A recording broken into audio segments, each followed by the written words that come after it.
मुंबई की north east seat पर चुनावी घमासान की तस्वीर करीब करीब साफ हो चुकी है। एनसीपी ने 10 साल से सांसद संजय दीना पाटिल को बरकरार रखा है, तो बीजेपी ने किरीट सोमैया को अपना उम्मीदवार बनाया है। लड़ाई को त्रिकोणीय बनाने के लिए आम आदमी पार्टी ने समाजसेवी मेधा पाटकर को टिकट दिया है। पिछले चुनाव में संजय दीना पाटिल ने किरीट सोमैया को सिर्फ 2933 वोट से हराया था। इस सीट पर राज ठाकरे की पार्टी एमएनएस का भी जबरदस्त बोलबाला है। विधानसभा की 6 सीटों में से 3 पर एमएनएस के उम्मीदवारों का कब्जा है, 2 सीटें बीजेपी के पास, तो 1 सीट पर समाजवादी पार्टी का कब्जा है। इस लोकसभा क्षेत्र में 6 विधानसभा की सीटें हैं। Mulund, Vikhroli, Bhandup west, Ghatkopar east, Ghatkopar west और मानखुर्द शिवाजी नगर। इस इलाके में ट्रैफिक एक बड़ी समस्या है। इसके अलावा इस संसदीय क्षेत्र में कोई बड़ा अस्पताल नहीं है, जिसकी वजह से लोगों को काफी दिक्कतों का सामना करना पड़ता है। नमस्कार, मैं हूं उमेश कुमार और कौन बनेगा प्रधानमंत्री की नुक्कड़ बहस का कारवा अब नॉर्थ ईस्ट मुंबई में पहुंच गया है। यहां से मौजूदा सांसद है संजय दीना पाटिल जो एनसीपी के है। इसके अलावा यहां पर बीजेपी ने अब उतारा है किरीट सोमैया को। इसके अलावा आम आदमी पार्टी ने अपने बड़े चेहरे को उतारा है, समाजसेवी मेधा पाटकर को यहां से उतारा है। इसके अलावा समाजवादी पार्टी के उम्मीदवार रईस शेख भी हमारे साथ इस वक्त यहाँ पर मौजूद है और एनसीपी ने दोबारा संजय दीना पाटिल को ही यहाँ से टिकट दिया है। तो सब कुछ मौजूद है, लेकिन इस कॉन्स्टिट्यूंसी में किस तरह का माहौल है कौन बनेगा प्रधानमंत्री को लेकर, सब लोग हमारे साथ मौजूद है। जनता भी काफी सारी हमारे साथ मौजूद है। हम शुरू करेंगे कुछ लोगों से। आपको क्या लगता है कौन बनेगा प्रधानमंत्री? नरेंद्र मोदी। आपको क्या लगता है कौन बनेगा प्रधानमंत्री? यूपीए गवर्नमेंट का। यूपीए गवर्नमेंट का अलग अलग राय है। नेता हमारे साथ मौजूद है। कुछ लोग कहते हैं यूपीए, कुछ लोग कहते हैं मोदी। मुझे लगता है जनता ने निर्णय ले लिया और जनता ने मान्य कर लिया। अभी सिर्फ 15 अगस्त पे नरेंद्र मोदी देश को लाल किले पर से जो 21वीं सदी में हिंदुस्तान कैसे आगे बढ़ेगा उसके एक्शन प्लान की जनता अब इंतजारी कर रही है। मेरा तो लगता है कि जनता ने तय किया है। मोदी जी के विकास का भंडाफोड़ तभी होगा जब लोग गुजरात की स्थिति देखेंगे। 21वां नंबर है राज्यों में गुजरात का बीपीएल पर और पर कैपिटा इनकम पर, लिटरेसी रेट और भ्रूण हत्या, महिला पुरुष का प्रमाण भी वहाँ कम है। तो हमको नहीं लगता सांप्रदायिकता के आधार पर भी इस देश जो एकात्मता को मानता है, जाति और फिरका परस्ती के, जातिवाद और फिरका परस्ती के खिलाफ है, वो कभी भी नरेंद्र मोदी जी को प्रधानमंत्री नहीं बनने दे सकते हैं। वो आम आदमी तय करेगा इस देश का भविष्य और प्रधानमंत्री। मोदी सांप्रदायिकतावादी है।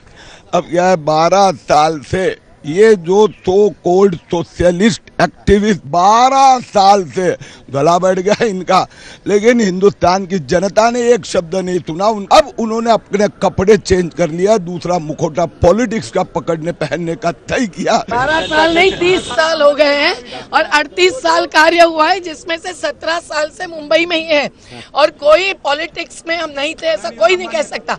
हम ही तो कानून अभी तो तय कल केजरीवाल ने कहा कि 100 सीटें 100 तो पहला आंकड़ा है सर, अभी बढ़ता जाएगा वो आंकड़ा। आपको लगता है जो केजरीवाल दिल्ली नहीं चला सके, 28 एमएलए नहीं संभाल सके, 28 एमएलए नहीं संभाल सके, वो कैसे देश चलाएगा? पूरे देश ने देखा है कि भ्रष्टाचार निकलेगा। हमने जैसे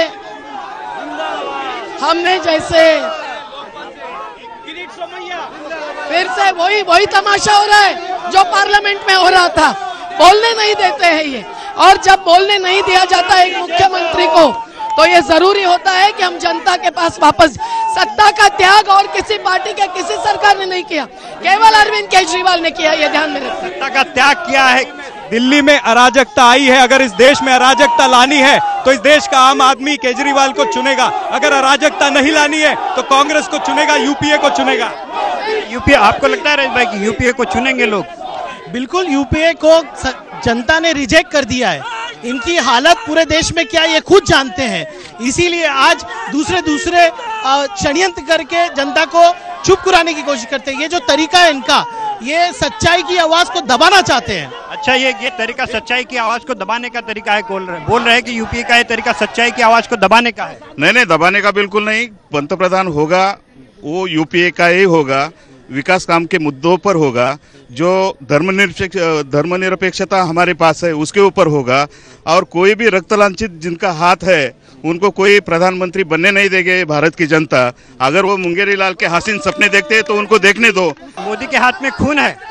मैं एक बात मान्य करता हूँ मेरे मित्र की कि भैया यूपीए का प्रधानमंत्री या राहुल गांधी बन सकता है, वो 5 साल 10 साल नरेंद्र मोदी ने जो वादे किए हैं, वो प्रधानमंत्री पद पर रहने के बाद में अगर आने वाले 5 साल में पूरे नरेंद्र मोदी नहीं करेंगे तो 5 साल के बाद में लोकतंत्र में जनता फिर तब कांग्रेस नरेंद्र मोदी 5 साल में देश की एकात्मता और जनतंत्र खत्म करेंगे नरेंद्र मोदी। जो विकास पुरुष की एक प्रतिमा बना रहे हैं वो तो आईटी और इससे बन रही है, लेकिन दुनिया जानती है कि गुजरात में आज संघर्ष किसानों, मजदूरों के, दलितों के, आदिवासियों के चल रहे हैं। लेकिन कांग्रेस और राष्ट्रवादी का भ्रष्टाचार चोटी पर है। सिंचाई घोटाला और एक आदर्श घोटाला, और इसमें बीजेपी भी शामिल है। लवासा में घोटाले की सरकार है कह रही है। बीजेपी ने जिस तरह से शाइनिंग इंडिया का नारा लगाया था 2004 में और शाइनिंग इंडिया फेल हो गया, उसी तरह से ये नरेंद्र मोदी भी अभी फेल होगा। ये सब पब्लिसिटी जो दिख रही पैसे से हो रही है, मोदी फेल हो जाएंगे। ऐसा है, देखो अब इनके पास, जैसे मैंने कहा, ये हमारे जो आप वाले सोशलिस्ट मित्र 12 साल से मोदी के विरोध में चिल्ला रहे, गुजरात की जनता ने खड़ा नहीं रखा।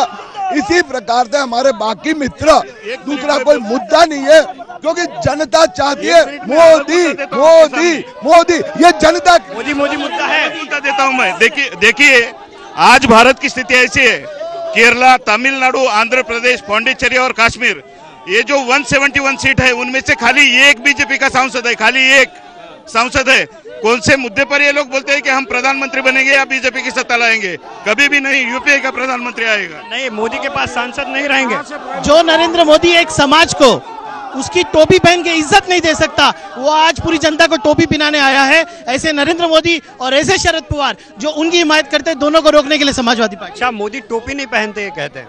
टोपी पहनाते हैं, दूसरों को भ्रमित करते हैं, लेकिन भाजपा और कांग्रेस राष्ट्रवादी का एक गठबंधन सा है। वो कह रहे हैं कि आदर्श घोटाला हो गया, तो कांग्रेस में काफी सारे घोटाले हुए हैं, अजित पवार समेत कई लोग शामिल हैं। देखिए ऐसा है कि ये सारे जो इन्होंने लगा रहे हैं यहाँ पर इल्जाम, इस इल्जाम का सब तहकीकात कोर्ट में चल रहा है। कानून सबको सजा देगा, ये कह रहे कानून सबको सजा देगा जिन पे केसेस चल रहे हैं। ये सीबीआई को कांग्रेस ब्यूरो ऑफ इन्वेस्टिगेशन बना दिया। अभी इनके पवन बंसल के खिलाफ उसका भांजा, फिर अशोक चव्हाण को उन्होंने पाटिल कमीशन नियुक्त किया था। उस पाटिल कमीशन ने कहा अशोक चव्हाण को जेल में डालो। एक बंगारू लक्ष्मण जी आज हमारे बीच नहीं है, लेकिन किरीट सोमैया जी उसको भूल रहे हैं। लाने की हिम्मत और विश्वास केवल शराब और पैसा, लैपटॉप और वॉशिंग मशीन बांटने पर है। आम आदमी पार्टी ने ये कभी नहीं। तो ये था हमारा नॉर्थ ईस्ट मुंबई से कौन बनेगा प्रधानमंत्री की नुक्कड़ बहस। अगली नुक्कड़ बहस मेरे सहयोगी लेकर आएंगे ब्रजेश कुमार सिंह, गुजरात के किसी संसदीय क्षेत्र से।